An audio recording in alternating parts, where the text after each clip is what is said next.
Bismillahirrahmanirrahim. All my viewers, audience from Pakistan and from everywhere of the world. Assalamu alaikum wa rahmatullahi wa barakatuh. Today we have a very wonderful person, very experienced and very much lovely person, Adaire. How are you, Adaire? I am wonderful, thanks, Andleeb. How are you? Alhamdulillah, I am fine. And I'm very thankful that you accept my invitation and come for to talk to me and to interact with my audience. So I am very glad and very happy to have you here. So, before asking a question, I would like to you to introduce yourself from my audience so my where people can know and understand you very well. So over to you, Adara. Thank you, Andleeb. I guess I'm a mother of four, a grandmother of six, and I live on a boat. I don't know if you can see behind me there. There's the barge ramp there. I'm in Australia, and I live just off of a tiny island called Coochie Island. So I choose to live on a boat because this is in Queensland.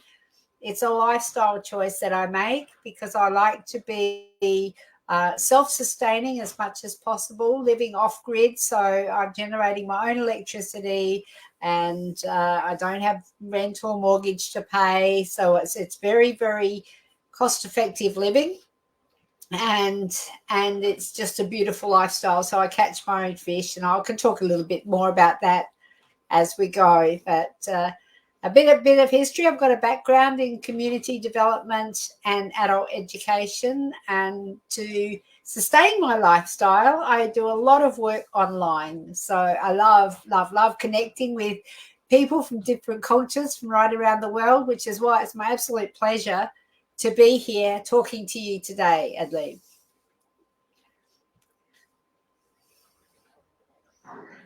So wonderful that we have a wonderful person and we can learn too many things. We can learn more and more from you today, inshallah.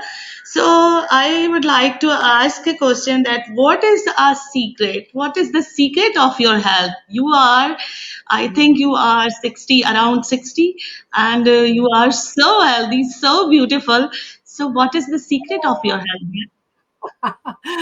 Well, I guess the secret is taking it back to basics. So going back to how our ancestors lived, more like removing things like refined sugar and processed foods. It might be convenient, but it's not in the long run. So it is really about making sure that we eat whole foods and eat as much as we can of leafy greens and fresh fruit and vegetables. And if you eat meat, quality meats, and lots of water. So it really is very simple, and I think it might be too simple for some people. Exactly. When we close to the nature and when we use God-gifted things, so it will be more beneficial and more fruitful for us. And it can, I think that it's give us more nutritions. So my next question is. How much nutritious food is necessary for life, for children, and for the woman? Okay, so that's an interesting question, because if I understand you properly, the question is about how much we should have. Okay, it's more around the quality than it is the quantity. And I'll just say that if we eat a lot of processed foods, they lack in nutrition. So what's happening, especially in the Western world, is that our bodies are getting bigger. We're eating more food, yet we're undernourished and we're starving. And so when we come to amounts, if we're looking at things like processed food, pizzas, and sort of anything in a package, it's really and if you have a look, have you noticed that they've got serving size on the packets? And usually the serving size will, like of a packet like this, will say, serves 8. So your serving size, your portions are tiny, but nobody ever sticks to those portions. When we're eating whole foods and raw foods and fresh, good quality foods, the amount doesn't matter, because what happens is when we're eating, well, I'll go back, when we're eating the processed foods, our bodies are starving, and so we keep eating it, and our bodies say, you need to eat more because you haven't got enough nourishment. So when we swap out the processed foods for the fresh whole foods, our bodies actually become nourished, and it stops going, I want more. So we actually eat less naturally the more nourished our body is. So it doesn't matter how much that is, because each body is going to be different.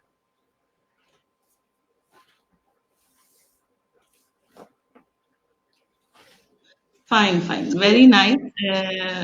Obviously, we all know that green leaves and the fresh fruits are have a very good effects on our health.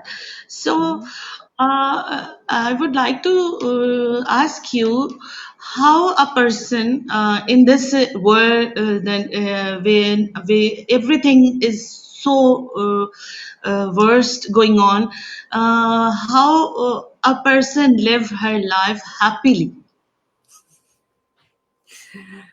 This is oh my God, this is the money question. Because the thing is, and there's a quote that somebody said that stuck with me for years and years. It is, you can't rid the world of things that bother you. You can only rid yourself of things that bother you. And when you rid yourself of things that bother you, no things that bother you can come. So what we do is we tend to focus on everything that's wrong outside there in the world. We see we're programmed, and it's in our DNA to look for things that are going to hurt us. And we're probably living in the safest world that we've ever lived in, as much as, in terms um, of our longevity, of things that can potentially kill us. And we're safer now than what we ever have before. But we still think that there's things out there that are going to hurt us. And we get hooked into the news, we get hooked into negative thinking patterns, and as we get hooked into seeing all this bad stuff that's happening around us, and we forget that in here we can be totally aligned. We can be in the middle of a storm and just be so calm, because we're grounded, and we have the faith that we're going to be okay, and we don't have to worry about the stuff out there. And it's just amazing when you find your happiness inside of you, when you find your peace, when you stop judging, when you stop playing a victim, when you start appreciating the world, when you start seeing beauty and abundance everywhere, and whatever you look for, you'll find. And so you can choose to have that happiness. Now, I've had this feeling when I'm here on the boat, I get this absolute sense of peace. And I always thought, if I could bottle that and take it with me, life would just be amazing. Well, my mum passed away earlier this year, and I went to Adelaide, which is like on the other side of the country, 2,500 kilometres away. And I nursed her for 3 months while she was in the process of dying and passing away. And I don't know, I felt at peace, and I felt, I was sad that my mum was sick, but I actually felt at peace about it. And I felt like I had I actually had figured out how to take the feeling I get when I'm on the boat with me wherever I go. And so it's not so much your surroundings, it really is about how you are inside of yourself and how you see the world, and how you can choose to be happy at any given moment. That's a really, really simplistic view. And in fact, it sounds easier to do than what it is. And it does take some time, especially if we're programmed with the beliefs that we have to struggle. And I was programmed with those beliefs. Life is a struggle. It's not worth anything if it's not a struggle. Well, I don't believe it's worth anything if it's not a challenge, but it doesn't have to be a struggle. So each person will go on their own journey, and if they're seeking happiness, then at some point, if and as we go on a lifelong learning journey, and if we always looking to evolve our minds, our hearts, our spirit, our bodies, then we will find that we can actually have it inside of us all the time. Really true. It's really true. We just love each other. We just take care each other and avoid to jealous someone. So we can create a positive environment and positivity around us. So it can be change everything in the world. I think, and I really appreciate you that you have very nice views, very nice opinions, and I really love it. So, the next question is that in the Eastern countries, in Asia and in India and Pakistan, we have a woman has very weak and very low in energy, and the child as well, they don't have enough energy and nutritious. So what do you think that how they can take care of their health, and what impact can generate if they because we are cooking food too much, so the fresh and raw food impacts how much get impact they have on their health. So I would like to share your opinion as well. Okay, now I think I understood you, and you're saying that the women and the children in your part of the world don't necessarily get enough nutrition. Is that what you're saying? Yeah. So what is the access like to fresh water and to fresh fruit and vegetables? Can you share with me that? Uh, they eat. We actually the cooking process or our food is too hard. We are just cooked, and the all nutritions blow. So this is the impact. I feel that less cooked food is more important. So uh, what is the way that women can take care their health and their children, because in during the pregnancy, how she can take care so it can be good for her child or herself as well. Well, can I ask you another question so I understand a bit more about what it's like in your culture? Yeah. What sort of additional food would you eat? Is there a lot of rice, um, things like pasta and bread in your diet?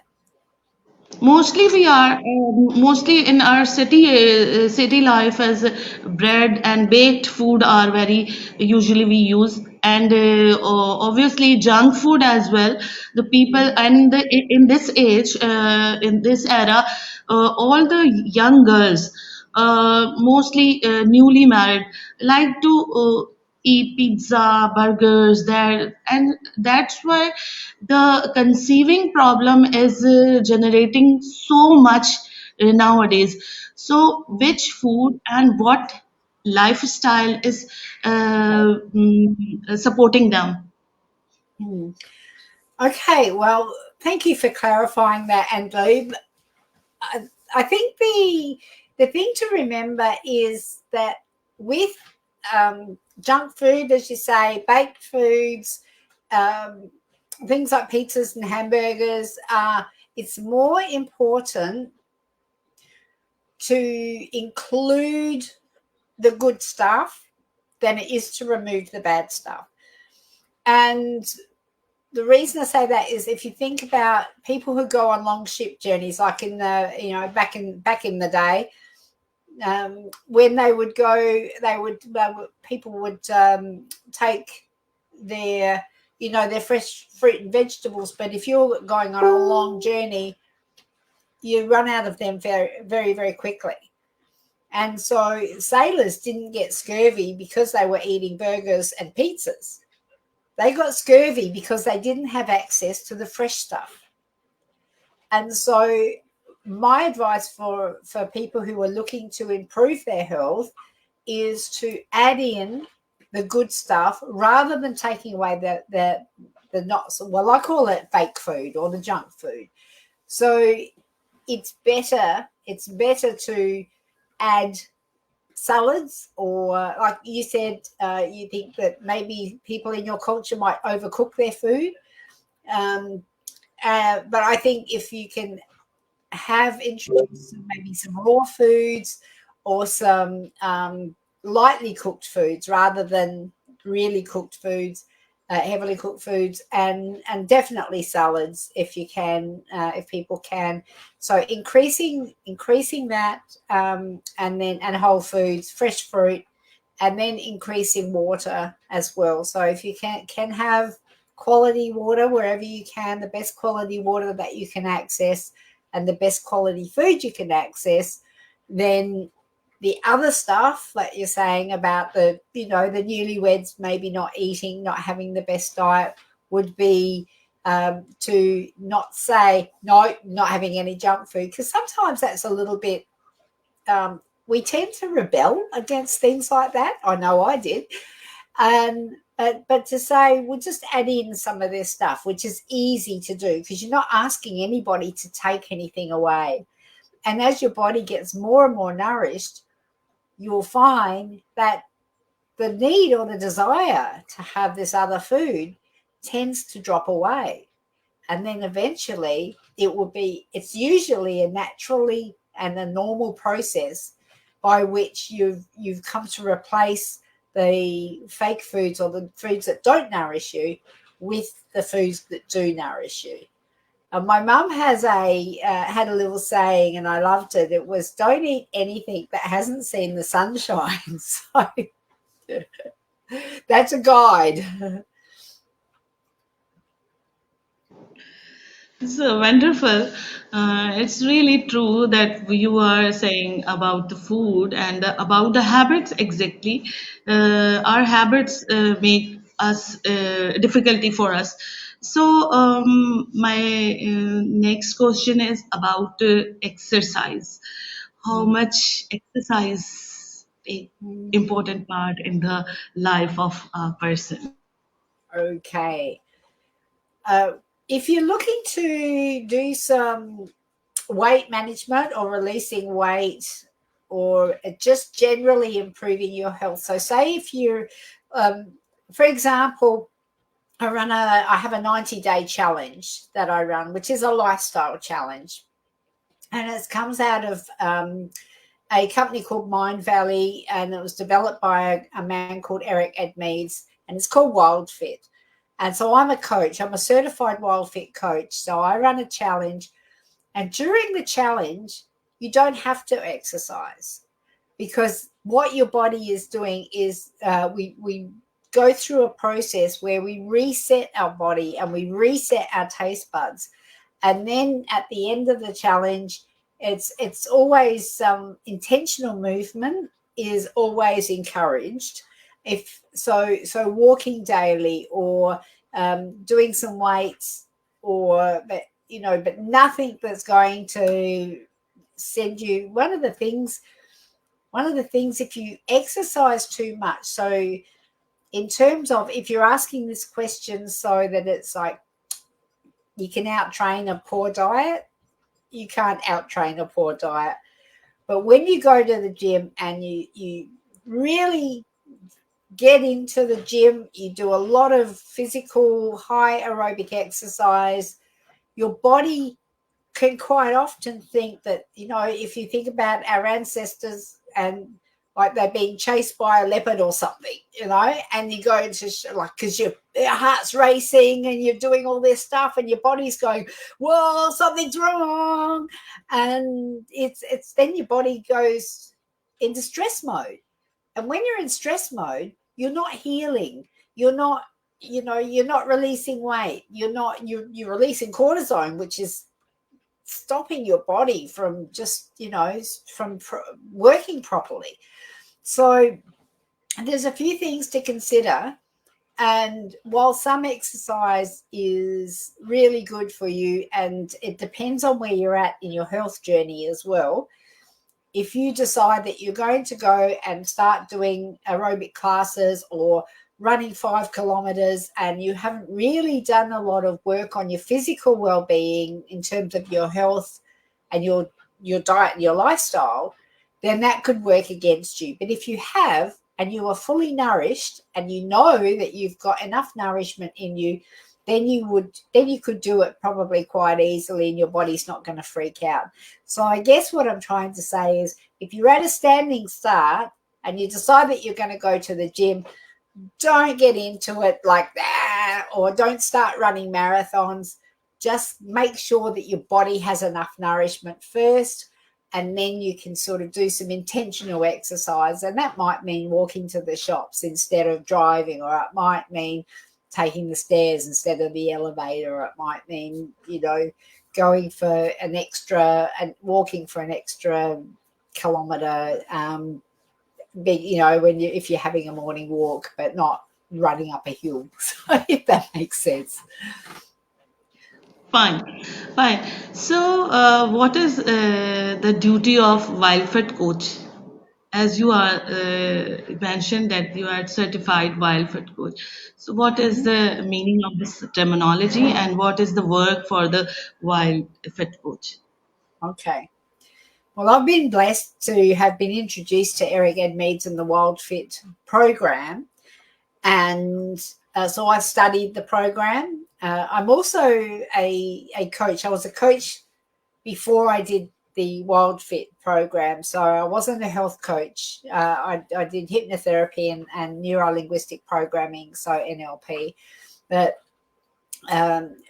my role in as a WildFit coach is to help people implement the education that they get from the videos and the workbooks and the guides that are provided by WildFit. So if you come onto the program with me, then you would get access to a member hub or a member portal online, and you get videos where each day you learn something, and then I have team calls because it's group coaching. Sometimes I do one-on-one, and then in those team calls we look at implementing the things that we learn in the educational videos. So my role is to support, to encourage, to be an accountability buddy, and also to provide different things that are in my skill set, like meditations or doing things that are going to help people be able to implement the new techniques and the new ideas much more easily. So the role is it can be very creative, and it's a wonderful complement to the actual program itself. And I really must say that the coach is how that much beautiful and that much fit. Then why not the people join you, and why not the people want to learn from you? So this is very actually people take inspiration from the coach, and then they can improve in their self. So you are the perfect match for this coach role. Congratulations. So Thank you. can we join you online in this system? Yeah, well, there is a fee for doing that. So, and people are welcome to reach out. And my profile is my name. There we are, Adaire Palmer on Facebook, and people are welcome to reach out and ask about it. So, but it is a paid program. So that depends on sort of what your health goals are and whether you want to do something like that, but you're more than welcome to. Sure. Okay. So I would like to ask about that. Please advise to my audience that how do they maintain their self, how to maintain their mental health, that physically and live their happy life. I can give you, this is a tip that you can do every single morning when you wake up. There's the first thing is to create awareness about where you're at with your body and your body, your mental, your physical health, your mental health, your spiritual health. So in the morning when you wake up, you can just lay before you get out of bed. And it only takes 2 minutes or less. As we do this little exercise, and we breathe in for 5. So we go, and we hold for 5, and then breathe out for 5.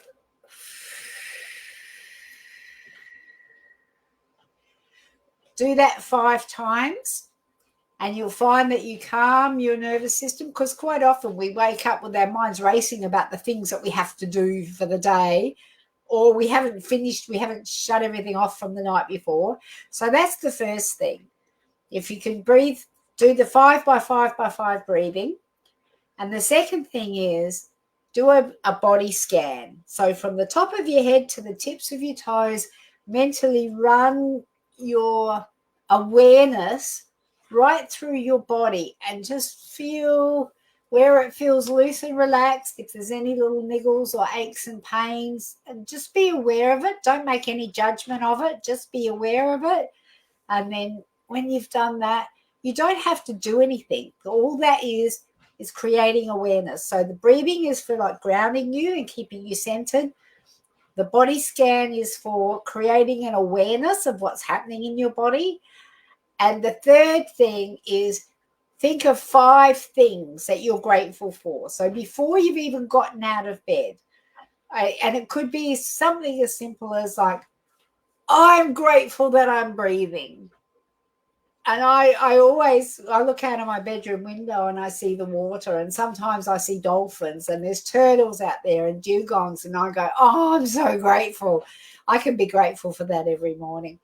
You can be grateful for see an abundance of things in your life, an abundance of love and abundance of joy and abundance of family and connectedness and hugs. And if you focus on those sort of things, those just 5 things, they can be the same things, or they can be different things. Whatever you're feeling in your heart that you want to be grateful for today, in that morning, if you get into the practice of doing those 3 things, doing the breathing to center and ground, doing the body scan for awareness, and doing the gratitude for just expanding your energy and your sense of peace and joy and love, life actually becomes pretty damn good.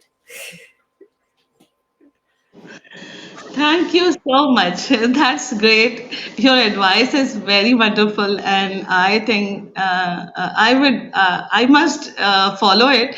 And because I love to improve myself, I love to work on myself, on my family, or surrounding my self. So, hope so that I will do it. I will connect you, or with this note, I would like to very thankful to you that you connect me, you give me your precious time, and we talk about the concerns which people have in the Pakistan and surrounding the world.